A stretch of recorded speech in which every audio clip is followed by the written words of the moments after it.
Hey there, I am Marlena Bayless from CoachMarlena.com, where I help Black women create career success, focus on their self-care, and help them launch their big ideas. And today, I really wanted to come to you in the spirit of conversation that we're having to talk about how the Matrix can teach us about racism and really this moment in history and what's going on. And obviously, I'm supportive of Black women. I'm supportive of all women, but specifically Black women, just because of the different challenges we face in this world.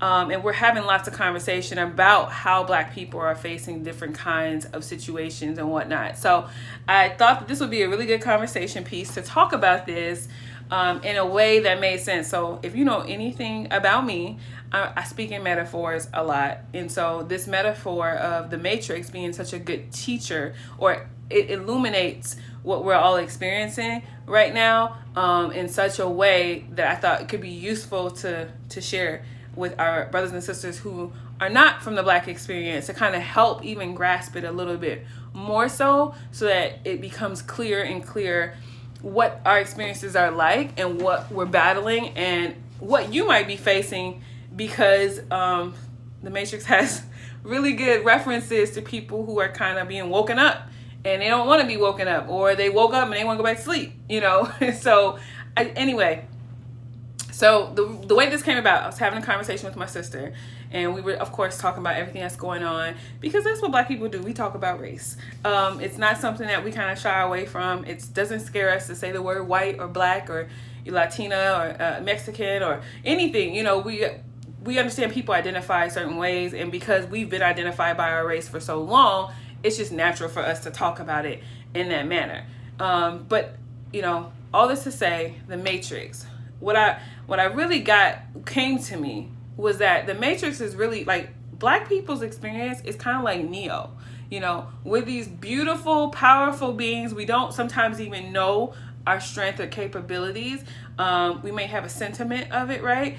And walking through the world is kind of like having Mr. Smith be able to infiltrate any person you run into, right? So you could be driving home, and it's almost like, the cop that could be following you could be a Mr. Smith. He could be someone that's out to destroy you, to harm you, to stop you in some kind of way. And, I felt like this was really timely, because to understand it, it's like walking through the world feeling like someone could be, like any person could turn on you at any point in time, because of the way that our society has been conditioned to believe that Black people are less than, to objectify us, so that we're no longer human, to dismiss our calls for help in the medical world, all these different things that really we don't know, if you are who you say you are. We don't know who we're dealing with at any given time. And I just thought the Matrix is perfect, because Neo,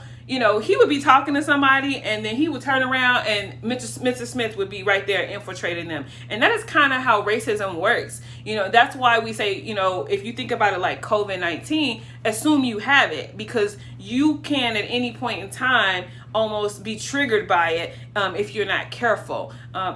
Perfect example is this woman, Amy Cooper, with the whole, New York, in New York, with the park and the dog, and calling the police on this man. She really, online, if you looked her up, she kind of has some liberal views, I believe, and it seemed very surprising that this was something that was out of character for her, but it kind of was almost like her Mr. Smith moment, right? So she thought she was someone else, and then presented with the situation, she became, something that was dormant within her. And so I think this is really important for my brothers and sisters that aren't Black to understand, like, when you've been conditioned, when you've been taught certain things, whether it's blatant, like you have a family member that blatantly, degrades Black people with their words, with their belief system, or you do it, right? That's one way. But the other way is the way that we've all been conditioned, right? To grab your purse if you're walking past a young Black man at night. If you've been conditioned that you're not safe around Black men, you've been conditioned that Black women are angry. So anytime a Black woman demands something or says that something's unacceptable, then you can dismiss it. She's just getting out of control, or she's getting ghetto. You've been conditioned to believe our hair has to be a certain way, right? That in order for it to be professional. I was on a podcast recently and was sharing that, it's really asinine that we're expected to do our hair differently than it grows out its head. It would be like expecting other cultures of people, other people with ethnic backgrounds to wear their hair in braids because we decided that was professionalism.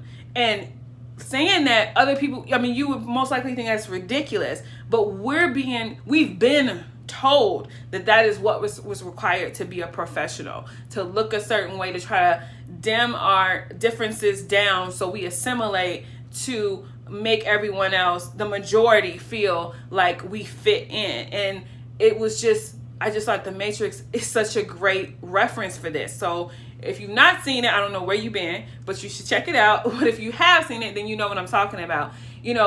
For Black people, it's like walking around like Neo. We're trying to get better. We're trying to improve ourselves. And every time we try to go to the next level, we got to battle some other systematic oppression, whether it's physically Mr. Smith in our face, like we've seen over the last few months with these people losing their lives, or it's some form of oppression, whether that's, trying to get a loan for a house, and going through different hoops and being denied, going to court for something. In the same day, I saw a court case where two gentlemen, about 19, 21 years old, one Black, one white, committed the same crime, same prior history. And the white man, young man, got 2 years in a county jail, and the young Black man, 21 years old, got 21 years in a maximum security prison. So, we're battling things all the time that other people are battling, and it's not as difficult, right? So that's one part of this. It's like understanding, like just trying to get you to grasp, this is what it's like for us. We're looking out for our Mr. Smiths everywhere we go, every time we leave our personal space. And we have to leave our personal space, right? So anytime we go anywhere, we're being accosted potentially. We have the potential for a Mr. Smith to show up in our world, in our existence.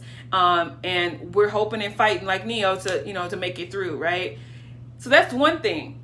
I wanted to also talk about how The Matrix can really reflect how people are experiencing this surge of conversation around race, because I think that's the other chasm we're dealing with. We're dealing with people who already knew, like, this is not surprising. They don't care, or they wanted to stay the same, and they just don't. That's one thing. But then there's people that kind of feel like unsure. They feel really bad about this, but they also, some people just wanted to go back to normal. I have a lot of people, I'm a Christian, and a lot of people in that community don't know what to do. My white brothers and sisters don't know what to do with this conversation. They kind of want to feel like we're a family, we're unified, and it's like, but I'm walking around fighting all these Mr. Smiths, and I'm awake in the Matrix, and you want me to go, you want me to let you go back to sleep, because I was never asleep. I can't go back to sleep, but you want to be allowed to go back to sleep. And I just thought that this was also a good reference. So I don't know if you guys remember the first Matrix. Neo is he chooses the pill to wake up, and there is a guy in the movie who is pretty much a traitor, because he's decided he does not care what's right, what's wrong. He don't want to fight this revolution. He want to go back to sleep so he can be in the world in which he believed existed before he knew the truth. And I am seeing so much of that on my timeline with people who are, they will morally feel like they love everybody, they see everybody, but they don't want you to talk about being white or being Black. They want you to calm it down. They want you to stop speaking about anything that's wrong. And in their mind, and what's wrong is that you're calling out the real world, like we're waking them up, so to speak, and they don't want to be awakened. And so this is where you see people stepping out of their character. These folks that are spitting on protesters or yelling at protesters, grown men getting in the faces of young women, yelling and staring them down, when you probably 2 or 3 months ago they couldn't have probably, you could have offered them $1 million and they might have said, I would never do that. And I think this is a symptom of wanting to go back to sleep. It's like, I don't want the world that I've been sold to not be true. I don't want me to have to do work on myself to be a better person, to be the person who I thought I was. I don't want to reveal my heart of the fact that I've not paid attention because it's not like it's not been out there, but I've not looked to care and be concerned with other people's experiences that do not mirror my own.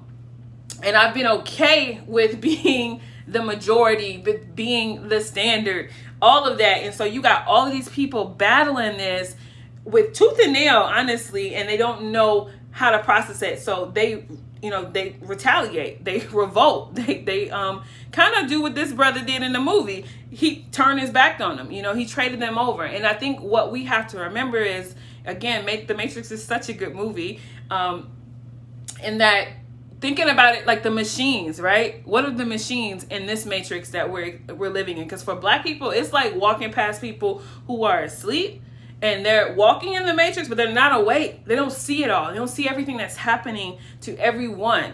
And we are then awakened and understanding that we're living in two worlds, right? But we also are aware of the Mr. Smiths that are possibly could infiltrate and affect us at any moment. But we're also very conscious of the machines at work. And what I would say, the machines of consciousness that I am aware of at this point in my life, is the ones where, white supremacy is a huge one, right? That's a machine that's been operating for a very long time. Some people think it's for their, emotional needs, and, they want to be the best. They want to be the only ones. But it's an economic game that's on top of that machine, right? That's feeding white supremacy. It's economic domination that's really fed that all of this time. It's about money and things like that. You think about other machines of patriarchy, where it's abusive to women. We're in a world where there's a lot of machines at play, and I don't have like the words for like who's running that, but what I'm saying is we need to be willing to see our world as it is.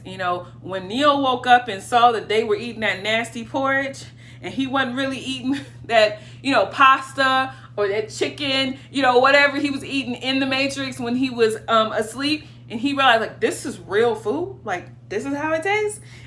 Or the fact that there was no sky. There was no bright light.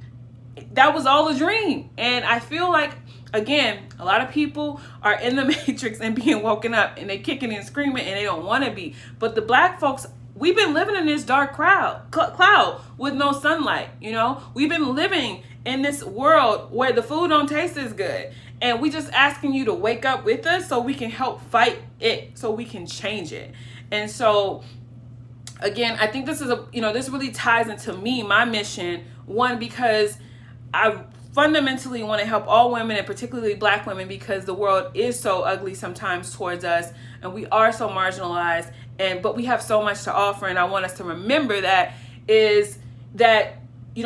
we need to be conscious of what's going on within us. We need to be conscious of the world around us. That's the only way to navigate successfully and to help elevate ourselves and elevate the people around us. And that takes a level of bravery, accepting the risk that Neo had to accept when he took that pill. We have to be willing to accept the risk to be conscious in our lives, in our world, and we need each other to do that. And I just wanted to offer this because I think, again, perspective is everything. Somebody showing you a new way to see something can help you understand it a little bit better. And, for Black and brown folks, I'm not of the persuasion either that I want to kind of apologize for, or be any more patient, because we were real patient, right? With people getting it. But I think that helps me knowing, like, it's like waking somebody up out of a coma and they're just trying to get their bearings. And it's like, how were you asleep this long? But that's a different conversation. It's like people that want to wake up and have the conversation and want to change.